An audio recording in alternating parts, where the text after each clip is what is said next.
Welcome back. So a diplomatic row has been brewing between South Africa and Russia after a Russian Navy training vessel was denied permission to dock in Cape Town for refuelling.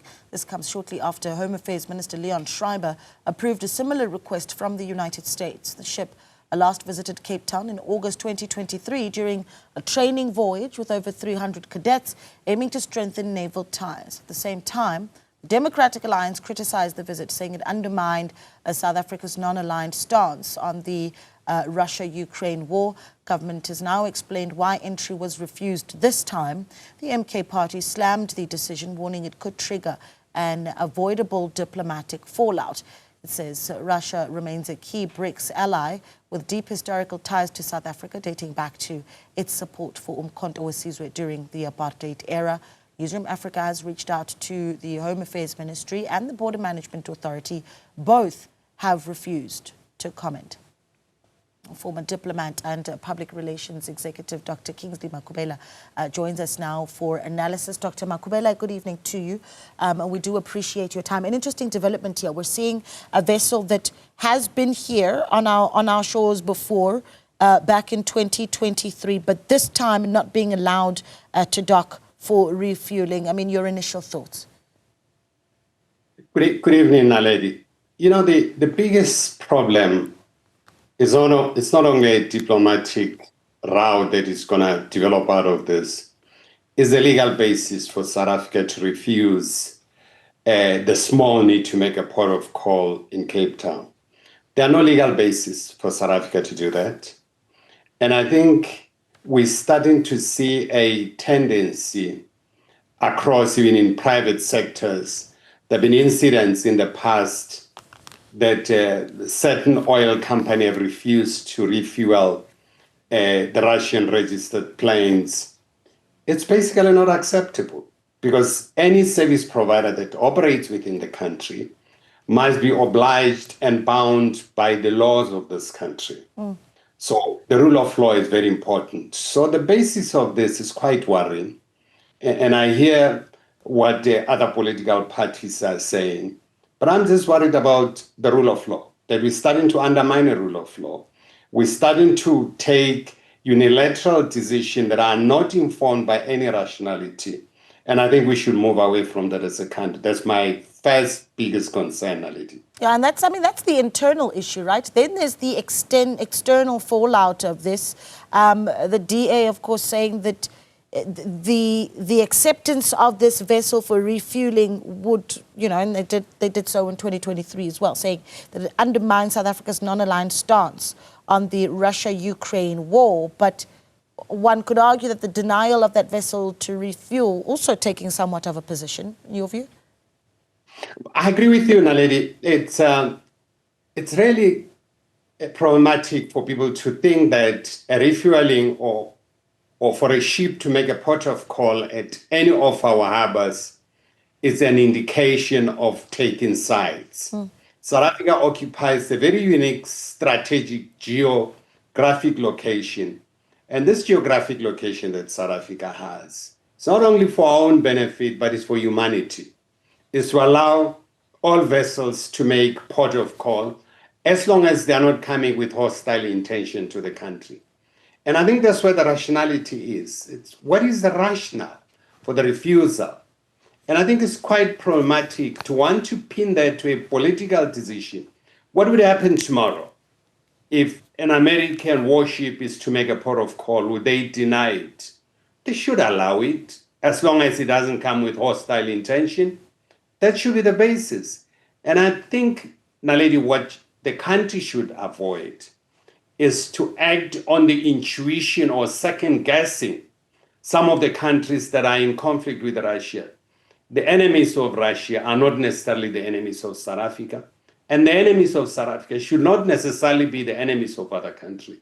That should be the guiding principle in terms of operating. But I'm just worried and concerned about the behavior of our elected officials to really sanction this kind of action. It's illegal, actually. It undermines our own rule of law. There is, of course, the history between South Africa and Russia. I mean, the MK party making the point quite emphatically in their own statement, condemning, this is what they say, the MK party condemned the so-called Government of National Unity's decision to deny access to sailors disembarking from that Russia Navy Baltic fleet. But they talk about that relationship between South Africa and Russia, support for the Mkhonto Wesizwe during apartheid. Can we still use that to argue our relationship with Russia?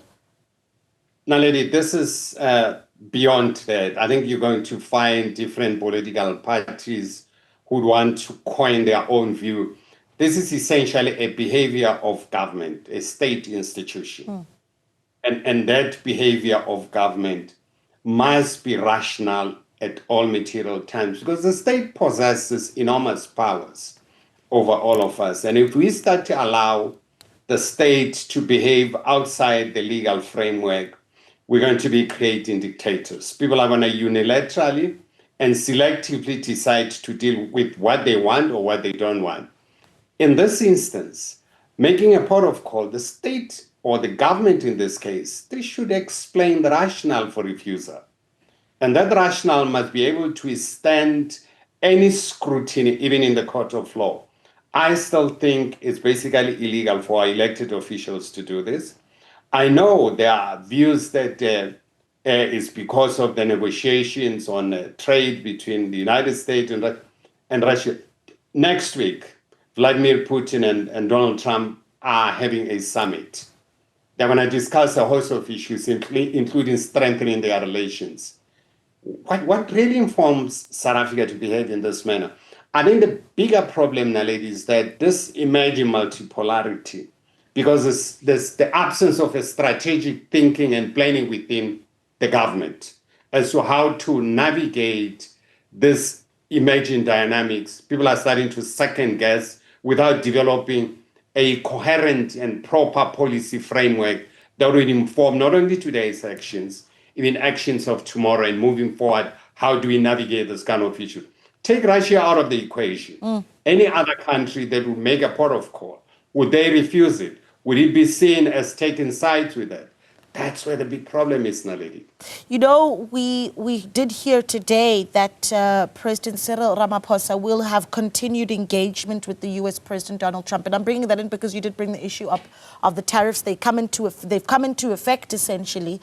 And we're hearing that there was a discussion yesterday between the two leaders. There will be more of a discussion moving forward. Do you think that an issue like South Africa's relationship with Russia does come up in those discussions, especially when you've got this vessel now hitting the news rundowns and certainly going to hit the news feeds on various platforms? Well, I heard what Vincent Magwenya was saying. The result of the telephone discussion between the two heads of state were essentially based on the tariffs negotiation. But I think it's in South Africa's interest also to discuss broader strategic diplomatic relations between the two countries. And I can tell you that this issue won't even feature in that discussion. The Americans would not object to South Africa having any other countries making a port of call. Naledi, last year, South Africa had military exercises with the Russians and the Chinese together. They had joint operations. Last year, you've seen a big military delegation going to Russia to strengthen the cooperation that exists between the two countries. It's normal. It's a very normal thing in the execution of foreign policy that you would interact with all role players around the world. So I don't know where does this idea come from that allowing the small need to make a port of call at one of our harbors, it's an indication of alignment with that country. It has nothing to do with that. Yeah, you know, just as we were about to have this discussion, we then got to the statement coming in. And the presidency, President Cyril Ramaphosa has this afternoon had a telephonic conversation with President Vladimir Putin of the Russian Federation. I'm just going to read a little bit from the statement, if you'll allow me, Dr. Makhubela. President Putin expressed his recognition and appreciation for South Africa's involvement in advancing peace processes between Russia and Ukraine. President Ramaphosa welcoming the briefing and expressing South Africa's full support to peace initiative that will end the war and contributing to a lasting peace between Russia and Ukraine. The two leaders agreed to further their discussions on moving forward the strategic relationship between the two countries. So despite the back and forth of this vessel, the two presidents in conversation, and the tone of this message being, we are in agreement on the need for peace between Russia and Ukraine. Interesting tone, don't you think? Well, Naledi, you know, it tells you that within government, the center is not holding. What do we mean when we always say the center is not holding?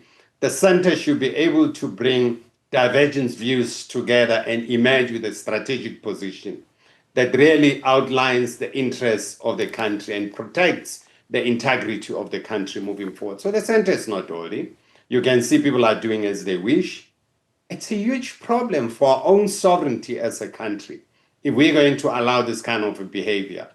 And I think the government really needs to provide some explanation in terms of denying this vessel to make a port of call. It's irrational, and we shouldn't allow that, Naledi. It pains me to see our country degenerate into this level, that a unilateral decision could be made without any legal basis. If we want to adopt the fact that the United States has a tendency of extraterritoriality, let's migrate that into our domestic law so that there's a legal basis for this kind of a behavior. But I just don't understand what's going on. We're going to leave it there, but thank you so much for your time. Always a pleasure when you do, come and chat to us on our platform. Dr. Kingsley Makhubela, the former diplomat and international relations expert as well.